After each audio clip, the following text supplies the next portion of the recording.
I'm not gonna film me doing it. I'm gonna just cut it on here and there. But as you can see, I took the that plenum off or whatever. I'm gonna change the water pump. I got me a new water pump. As you can see, got me a new water pump. But let me tell you something. This joint been in the box in the closet for a minute. This box is beat up completely. I mean, they practically gave that joint away for free. They don't work on them motors no more. But as you can see, I'm gonna replace the water pump because as you can see, there's a lot of leakage going on there. And I kind of want to ride this around until it's time to take out this motor. I want to just chill with it, enjoy it. You know what I mean? Just ride it around for now until I fix my other projects. But like I said, I'm gonna take all the hoses off, drain the fluid, replace the water pump. It don't seem like it should be that hard, but we shall see. You know how that go. Next thing you know, that joint take you dog on there 2-3 days. Here we go. Something like. Okay, too. Just wanted to cut y'all back on. As you can see, one issue leads to another. This is the old one. Old water pump. Like I said, this is going to be my daily driver. Let me zoom out. This is going to be my daily driver, so I wasn't planning on putting that much work into it. But as you can see, the thermostat is pretty much stuck in that joint. For real, for real. That's pretty much stuck in there. I had a hard time. It's pretty easy. As you can see, the sensor broke. It's pretty easy to take this off. There's only 3 bolts or whatever, so it was pretty easy taking it off. But the only issue I had was, you know, when it's too easy, something gives you an issue. The bolts. These are the bolts that came out the water pump. As you can see, some rubbery substance up there. I guess that's like some sealant. But man, that joint would not let this bolt come up out of there. So as you can see, that's up there. Bolts are kind of worn. So I'm gonna look for some new bolts. I really wasn't trying to put that much money into this car. This was supposed to be just like routine maintenance or whatever. But looks like I'm gonna have to put a little bit more money than I expected to. Now I got this car, I had it flushed last year, or what they told me they flushed it. But man, it's some nastiness in here. Let me show you this real quick. First of all, that's the coolant. As you can see, that brownish substance. Definitely not good. Also, that's just the half of it. Look at this sludge. See that sludge in there? That radiator is shot. Now, I'm not sure how much got into the motor. Probably a lot. I'm not sure, but it's definitely a little slimy. I stuck my finger in there, and it was a little slimy, not too much.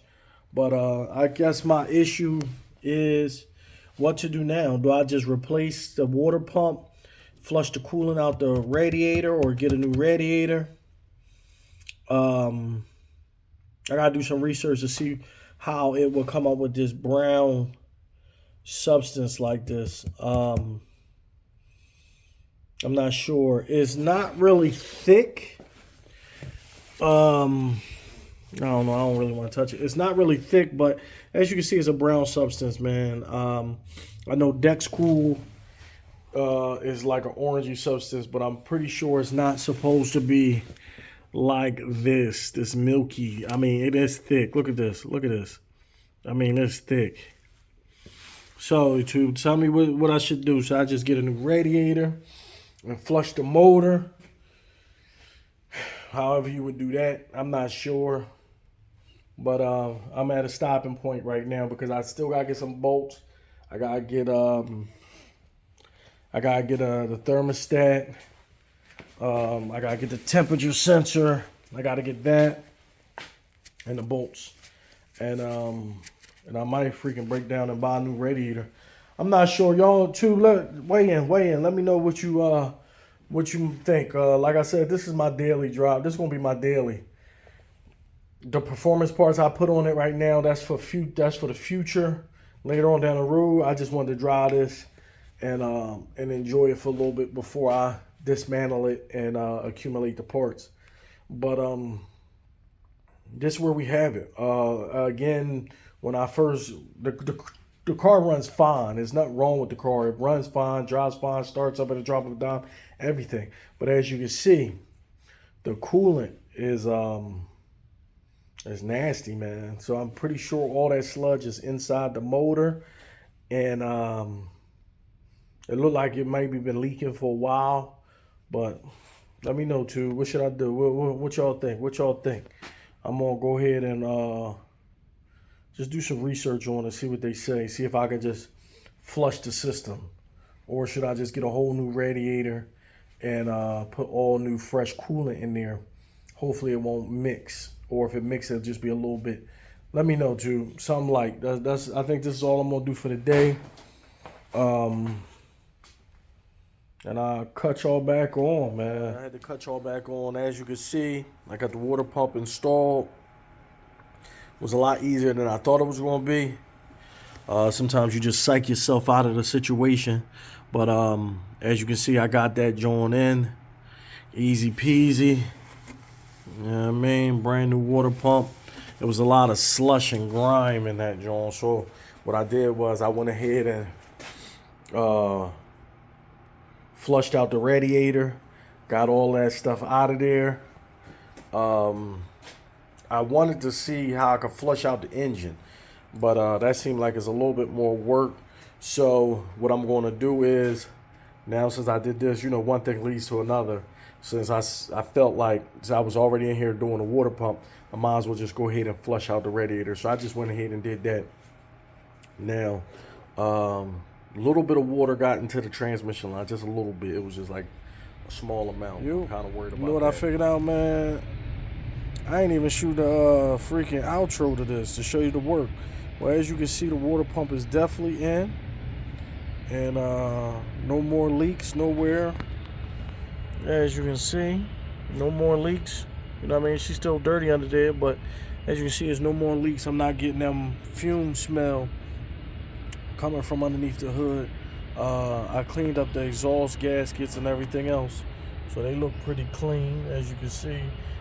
Well, not the gaskets, but the exhaust, valve covers. I cleaned them up a little bit.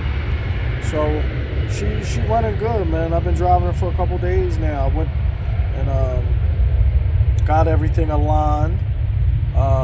So the only thing left to do under here really is the AC compressor. Now, as far as the AC compressor, I talked to my guy, man. They wanted to charge me like $900 just to replace the compressor. That's not even just to make sure everything is filled or whatever. So I decided not to go ahead and do that. I'm going to try to do that myself. So that's just going to be another joint. Or I might just ride it like it is for now, because I'm really not sure what I'm going to do with the motor. As y'all know, y'all heard me talking back and forth. But we definitely shall see. He said it also might have been a small, very, very small leak from the rear seal, the rear range seal, but nothing to be worried about. He said it's not even enough to make it drip. So he was like, you know, you get to it when I get to it when you get to it. But as you can see, man, she definitely is running and driving. Let me turn her engine on so you can see it.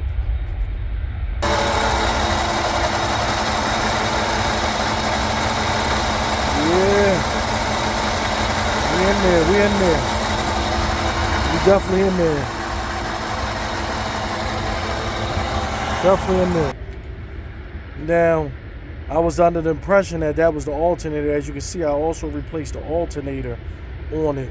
But I thought all that noise was coming from the alternator. It's not. It's definitely coming from the AC pump. So I replaced the alternator and I put a new belt up there. So the next thing I'm going to tackle now, since I got my suspension handled and squared away, is I think I'm going to tackle the radio. But I'll definitely cut y'all back on and let you see my progress. Again, this is the daily driver, man. We're going to get this up to par just so it's running, and then we're going to switch back over to the mining. So, you know what I mean? That's about it for right now. I'll cut y'all back on next time I do a little something. I'll holler at y'all. Be safe and be blessed. Holler at y'all.